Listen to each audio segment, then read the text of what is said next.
महागाव क्षेत्रात गांजा लागवड करणाऱ्यांवर मोठी कारवाई करण्यात आली आहे। यवतमाळ जिल्ह्यात अवैध धंदे, शस्त्र बाळगणे तसेच अंमली पदार्थाची तस्करी समूळ नष्ट करण्याच्या उद्देशाने पोलीस अधीक्षक कुमार चिंता यांच्या आदेशानुसार स्थानिक गुन्हे शाखेने मोठी कारवाई केली आहे। दिनांक 24 ऑक्टोबर 2025 रोजी स्थानिक गुन्हे शाखा यवतमाळ कॅम्प पुसद पथकाला मिळालेल्या गोपनीय माहितीनुसार नगरवाडी तालुका महागाव येथील गजानन नारायण मेटकर वय 50 हा त्यांच्या नगरवाडी शेती शिवारामध्ये गांजा झाडांची लागवड करत असल्याची माहिती मिळाली।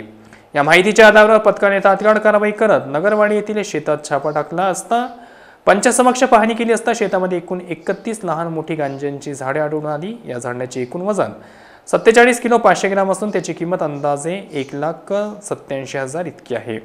पोलिसांनी हा संपूर्ण मुद्देमाल जप्त करून आरोपी गजानन नारायण मेटकर याला ताब्यात घेतले आहे। त्याच्या विरुद्ध महागाव पोलीस स्टेशन येथे अंमली व औषधी द्रव्य मनोव्यापारावर परिणाम करणारे पदार्थ अधिनियम कलम 8(20)(b)(I) अन्वये गुन्हा दाखल केला आहे।